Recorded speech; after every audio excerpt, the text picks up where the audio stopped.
Hey guys, Jeremy here, and in this big box to my left is the Marvel Select Zombie Sabertooth figure from Diamond Select Toys. So my whole thing with Marvel Select is, as you probably know, I prefer it over Marvel Legends because it's a larger scale, and also I think that the paint is done a lot better. I think the scopes are done a lot better, and I just see more quality in that product, even though Articulation always takes a back seat when it comes to Marvel Select figures.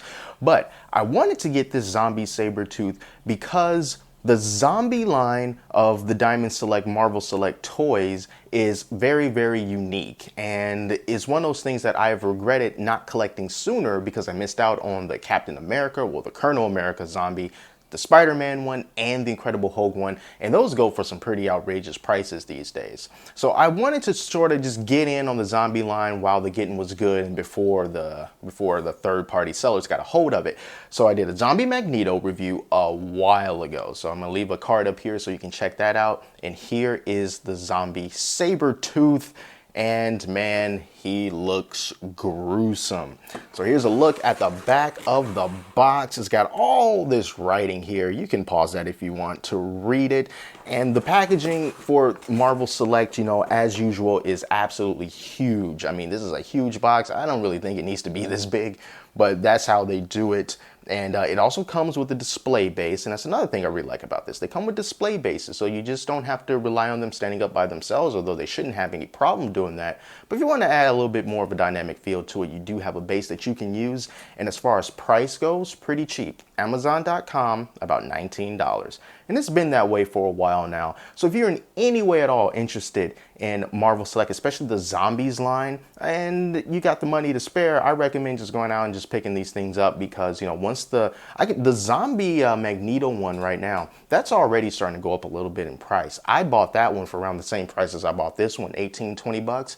Now you go on Amazon and they want 30 for it. So that's already starting to inch up there. And Sabertooth, the same thing will happen to him because zombies, right? People love zombies. Anyway, I'm going to spend the next 15 minutes opening this thing up and taking off all the twist ties and all that good stuff. But when I'm done, I'm going to come back and we're going to take a closer look at this Zombie Sabertooth.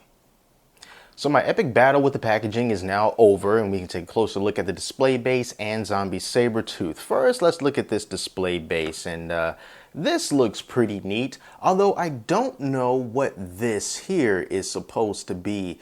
If you know what this is supposed to be, let me know. I don't know if this is part of a building or if this is off of like the X-Jet or something. I'm not too sure. But what I do like about it is that it has these claw marks in it. Like Sabertooth was clawing the crap out of it, like right there. And there's some other claw marks right here. And there's some other ones over here in this area. Just a little plastic display base. And there's no peg holes for Sabertooth's feet. Even though he does have peg holes on the bottom of his feet, there's no place to actually peg him in. I thought that maybe you could put his leg or put his shoe through here, put his boot through here, but it seems like it's a little bit too small for that. However, he can still stand up on this thing on his own, and that's just fine.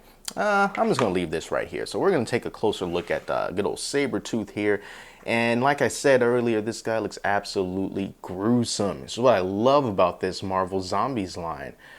Wow, where to start? Well, first let's just go over some of the paint here. Now, of course, they're making Sabertooth look really beat up, really dirty, really grimy, and half-eaten in quite a few places. So you've got this great yellow here that has like a little mixture of brown sprinkled in so that it can look, you know, very worn and very dirty, like I said. And then there's also speckles of red blood. The paint for the blood looks really good, and for the blood and for the gore. And I love how it's zombified just enough, but it still maintains the accuracy of the original character as well. So it's not like full-blown I've been a zombie for 10 years kind of thing. It's really more of a, hey, this kind of just happened, and the wounds look fresh. And first, let's take a look at Sabertooth's zombie face. That looks really, really nasty. You know, his eyes are all whited out, face covered in blood, his mouth is half open, and his mouth actually is on a little hinge. So you can see I can just open up his mouth about that much, and then I can close it again. You can hear like a little click once you close it so you can know as far as it goes. So that's pretty neat. An articulating lower jaw. That's something that I never thought I would see in a figure, but there you go.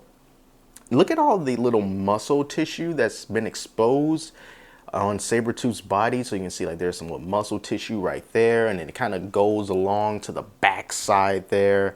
And there's some parts of him that are completely fine. Other parts that have just been really gnawed. Like check out his left hand, for example. Let me just show you that left hand. That just looks nasty. I mean, it's like something has been gnawing on his hand and it's almost completely gone. They also got his wrist a little bit there. You can see the exposed bone underneath, and you can also kind of see like a little white of the bone, but it's been overtaken by the red paint for the blood. So that's a nice little detail there. They got blood on his mane, like right around there. On his foot, this foot here, his left or his right foot, looks almost completely gnawed off, as well as his leg, his right leg. This is all just muscle. All this is muscle and fibers and tendons and all that. Just something was really going at his leg there. And he also has these claw marks right there on his leg, on his lower leg. So he's definitely been through it. Didn't make it out well, he made it out in one piece, but you know, he is a zombie still. And I really think that the sculpt and the paint on this is really, really good. Now, one thing before I get to articulation, check it out. His bone, this is like exposed bone that's come out from his arm, jutting out from the back. Yeah, that's pretty gruesome. That's pretty gruesome.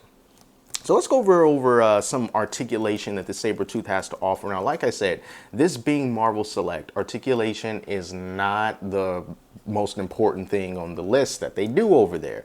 So that's why a lot of people have, you know, they like Marvel Legends, because you do get some really good articulation on a lot of the characters. But on Marvel Select, not so much. But they're trying. It's gotten a little bit better, but it's still not to that level. So as far as articulation goes, out of the box, this guy is pretty stiff. So you're going to have to be a little bit careful. My figure was a mixture of being a little bit stiff and a little bit loose. So I can kind of hear it juddering around when I shake it, but the joints are still pretty tight in most areas. So let's check this out. Of course, it's always going to be standard that your arm can go up and down. I mean, it's the most basic articulation you can ever possibly have. So yes, it does do that.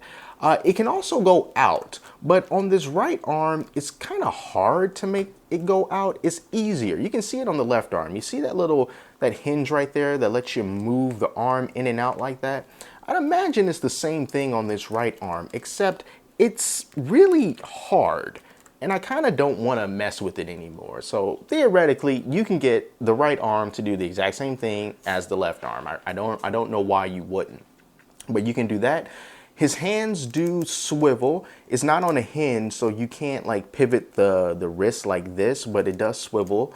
And it's the same thing for that for the arm over here. There's no swivels at the actual arm. There's no swivel, so you can't rotate his shoulders or his lower arm or his forearm, anything like that. And that's also the same thing for the legs. You can't turn anything here, nothing at all. But he does have a rather wide joint at the thigh so that you can have his legs go out that far. You know, so he can do a split pretty well. And you can hear like all the little rustling of the tight joints, but you can do that over at his lower leg where his foot is here. You can hinge that down and you can hinge that up about that far, but there's no pivot, so you won't be pivoting on his feet. That won't be happening at all. And there's no articulation in his abs. There's no crunches. There's a slight swivel.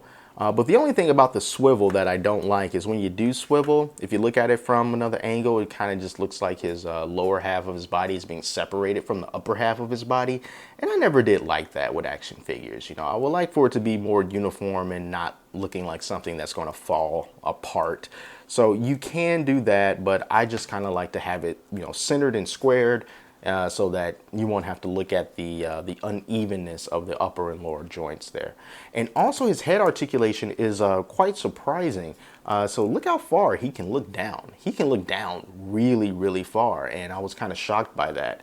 You can't look up all that much, but you can't look down pretty far. And then he has this nice rotation of the head. I mean, it's on a ball joint and it can go all the way around. So if you really want to zombify it up a little bit, you know, zombies tend to have their head cocked to the side, so you can totally cock his head to the side. And like if I want to make him like, hey, he's looking at his hand there, what has become of me, you know, you can do that. Oh, also forgot to mention, as far as articulation goes, and this is pretty important, double jointed knees.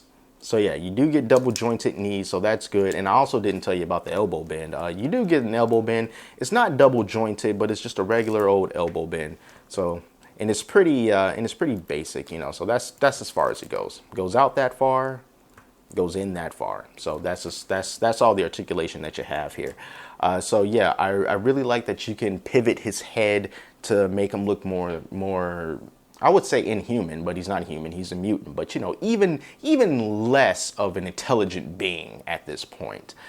So you're not going to be able to get this guy in a lot of crazy poses, but you can get him in a good enough pose to sort of express the fact that he is a zombie beyond the visuals. And you can't just stand him on this display base. And as you can see, he's standing just fine on his own. So this is par for the course when it comes to Marvel Select, especially these days. I think the paint is done very well. You can't really necessarily be too heavy-handed when it comes to zombies and flesh being ripped off and stuff like that, because that's just how it is. So I think they did a great job with that. I like the color of the paint as it relates to the blood and to the gore. And the biggest drawback, per usual, is the articulation. It's just not a lot there, so you can't get a lot of cool poses. It's Sabertooth, but you're not going to be able to get them kind of like in a more feral pose. You can't get him down on all fours. You can't get him leaping towards with his hands up like that. You know, it just doesn't allow for that, you know. But for regular, more statuesque poses, you can do that with these Marvel Select figures, and you can do that with Sabertooth. So once again, if you want to pick this guy up and you want to go the online route, Amazon.com has them for about $18 at the time of this recording. Once they start production on them, I don't know. The price most likely will go up just like all the other Marvel zombies. So get in while the getting is good. And it's definitely a figure that I think is worthy to add to your collection if articulation is not a big hang-up for you, and if larger scale 7-inch figures are not a hang-up to you as well. So that's it, guys. Thank you so much for watching this review, and if you want to see more stuff like this, be sure to subscribe to this channel. And until next time, I'm Jeremy, and I will talk to you later.